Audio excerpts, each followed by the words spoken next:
네. 네. 네, 안녕하세요. 저는 다원수학에서 수학을 가르치고 있는 이철균입니다. 반갑습니다. 자, 이번 영상에서는 저희 2학년 친구들 확통특강에 대해서 말씀을 드리려고 합니다. 네, 확통특강은 대상이 얘는 다른 특강이랑 조금 달라요. 다른 특강은 다음 학기 내신을 준비하기 위해 열리는 특강이죠. 근데 이 확통특강 같은 경우는 내신과 수능을 모두 준비하는 학생들이 들을 수 있도록 준비할 예정입니다. 자, 그래서 시간은 수요일날 1시 반부터 수토반 1시 반부터 5시 반까지 진행을 하게 될 거고요. 교재는 개념원리랑 자체교재를 쓸 거예요. 그래서 이 자체교재가 다른 반하고 조금 달라요. 이 자체교재가 다른 친구들은 내신 준비를 위한 건데 이제 요 반 친구들은 제가 수능에 나오는 문제들, 모의고사 기출도 물론 당연히 들어있을 거고요. 거기에 내신에 필요한 문제들까지 전부 다 이제 집어넣어서 자체교재를 제작하고 있습니다. 그래서 요 반은 다른 반하고는 다르게 내신뿐만이 아니라 수능까지 같이 준비하는 반이다라고 생각하시면 좋을 것 같아요. 자, 그러다 보니까 이제 저 위에 적혀놨죠. 이게 저희 확통특강을 하는 목표라고 해야 되나? 이 목표라는 말이 제일 잘 어울릴 것 같은데 여기까지 제가 만들어 보려고 합니다라는 걸 한번 설명을 드려볼 겁니다. 자, 그래서 저희 반 친구들은 수능형 문제랑 내신형 문제를 전부 다 준비를 시킬 거예요. 내신이 필요한 친구들도 있고 수능을 봐야 되는 친구들도 있으니까.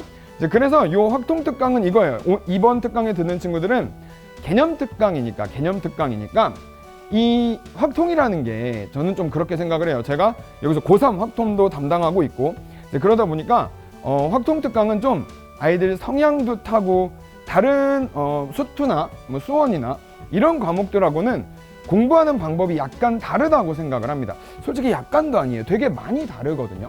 이 공부하는 방법이 너무 다르다 보니까 이제 그 공부하는 방법을 어떻게 정립시킬 건지를 말씀드려 볼게요. 자, 일단 확통은 앞부분, 뒷부분도 그렇고요. 기호가 엄청나게 나오죠. 그 기호가 엄청나게 나오는데 일단 그 기호가 어디다 쓰는지를 알아야 돼요. 얘가 뭘 나타내는 기호인지 그리고 얘의 용도가 어떻게 되는지 거기까지가 1번입니다. 그래서 거기까지 제가 설명을 하게 될 거예요. 이해를 하고 얘가 이럴 때 쓰는 거구나. 아, 얘는 이럴 때 쓰는 기호구나. 이게 어떤 느낌인 거냐면 우리 수학 하를 하다 보면 순열 조합을 하게 되죠.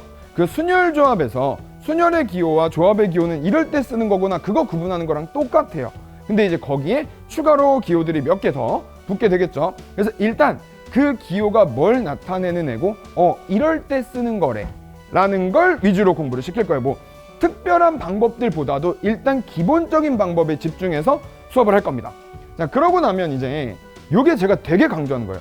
이게 순열조합 때부터 사실 이게 돼 있으면 되게 좋은 건데 확통은 그래요. 저도 그렇고요. 아이들한테 항상 하는 얘기가 너네가 잘할 수 있는 풀이를 만들어라. 문제를 굳이 그대로 풀 필요는 없다라고 항상 얘기를 하는데 너네가 이해하기 쉬운 내용으로 받아들여서 그걸 바꿔서 풀어라. 물론 제가 풀어주는 게 꼭 친구들한테 편하리란 보장도 없어요.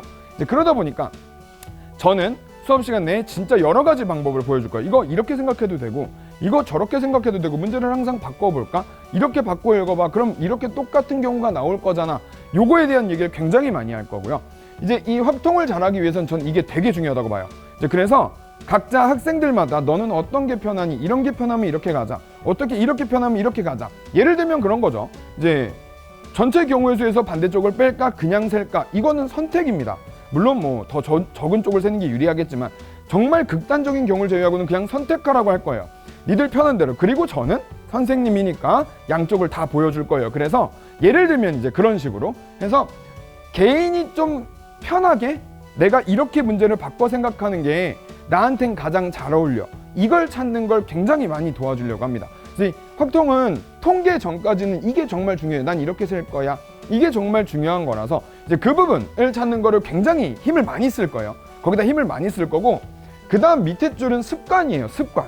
이건 습관인데 제가 순열조합도 그렇고요. 지금 1학년 친구들 순열조합 할 때도 그렇고 순열조합 가르칠 때부터 중학생들처럼 중학생들의 경우의 수도 똑같거든요. 제가 이 얘기를 되게 많이 해요. 식을 다 써놓고 제발 연산은 맨 마지막에 해라. 이 습관을 좀 확실히 들여놓으려고 합니다. 왜냐면 식 하나하나가 얘는 뭘 센 건지를 본인이 다 알고 있어야 해요. 그래야 검토라는 걸 할 때도 내가 덜 센 게 없네, 더 센 게 없네, 빼먹은 게 없구나, 이거 겹쳤다, 이런 걸 셀 수 있기 때문에 저는 저걸 굉장히 이거는 근데 이제 노력보단 습관인 거죠. 얘는 습관을 들여놓을 겁니다. 이제 위에 있는 내용은 요거는 개개인들이 찾으려고 노력을 해야 한다면, 얘는 습관이에요. 습관. 그냥 일단 쓰고 보는 거예요. 식을 쭉 쓰고. 이게 중간부터 계산을 하면 또 단점이 뭐냐면, 중간부터 식을 막 계산해서 가면 숫자가 엄청 큽니다. 막 숫자가 막 커졌다 작았다 커졌다 작았다 하기 때문에 일단 약분할 거 다 하고 식 쭉 쓴 다음에 약분 다 때리고 일단 숫자를 굉장히 작게 해서 연산을 시킬 거예요. 그러면 숫자를 크게 연산을 하면 당연히 무슨 일이 생길까요? 당연히 실수가 많아집니다. 여기는 계산 실수가 어마어마하게 많아요. 그래서 그걸 잡기 위해서 요 식부터 쓰고 일단 약분할 거 다 하고 우리 작은 숫자에서 계산을 하자 라고 연산을 시킬 거예요. 그 습관을 엄청나게 들일 거예요. 이거는 노력이 이건 뭐 선택이 아니에요. 위의 내용처럼 선택이 아니에요. 그냥 그렇게 연산을 하도록 습관을 들일 겁니다. 이제 그래야 학생들이 직접 수업을 하다 보면 학생들이 저한테 그래요. 쌤은 저거 어떻게 머리로 연산을 해요? 라고 하는데, 요렇게 숫자를 좀 작게 쓰는 게 가능하니까 머리로 연산이 되는 거거든요. 그래서 그 연습을 좀 시키려고 합니다. 이제 그래서 그런 부분들은 3학년이 봐도 원래 그런 얘기가 나오면 안 되는데 3학년들이 이제 문제 풀어주고 뭐하고 해도 3학년들 입에서도 선생님 어떻게 저걸 그렇게 금방 연산을 해요? 그리고 저렇게 묶어서 연산하는 거 어떻게 계산하는 거예요? 하는데 그거 어려운 거 없습니다. 그냥 습관만 잘 들으면 돼요. 그게 식이 다 써있기 때문에 가능한 일인 거예요. 그래서 그거 다 쓰는 습관을 무지하게 노력을 할 거고요. 통계는 매번 말씀드리죠.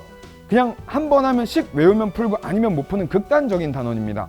이제 그러다 보니까 얘는 앞으로 안 틀린다예요. 통계는 나오면 더 이상 틀리지 않아요. 이게 한 번 하나, 두 번 하나, 세 번 하나 문제가 심화가 되고 뭐하고 해도 그냥 통계는 연산이 다 똑같습니다. 얘는 다시는 틀리지 않게 그렇게 수업을 진행할 계획이에요. 그래서 통계는 사실 이번에 듣는다고 해서 다 기억할 수 없을 거거든요. 그래서 얘는 앞에 확률까지랑은 다르게 그냥 기억을 유지하면 됩니다. 통계 파트는 기억을 유지하면 되는 거라서 지금 제가 고3 수업할 때도 통계는 다른 거 안 합니다. 무조건 처음부터 끝까지 범위를 다 줘요. 문제를 다 주고서 한 번씩만 풀어보라고. 기억이 유지하면 된다고. 그때 배웠던 공식들이 유지만 하면 된다 라고 얘기를 해요. 학생들한테도. 이제 그러다 보니까 통계는 일단 암기. 다른 데랑은 달라요. 뭐 얘는 기호를 알고 읽고 뭐하고 뭐 바꿔 풀고 뭐 한다 했잖아요. 통계는 암기입니다.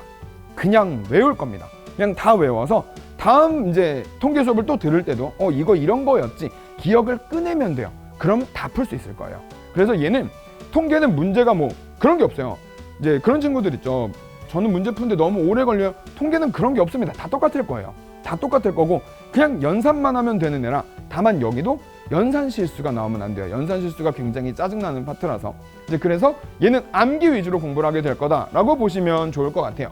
자, 여기까지가 제가 아이들을 요 상태를 만들어 둘게요 라는 목표에 대한 말씀을 드려봤고요. 그럼 이제 저는 수업 때 뭘 하는지를 말씀드리려고 하는데, 저는 기본 특강, 개념 특강은 다 똑같아요. 진짜 다 똑같아요.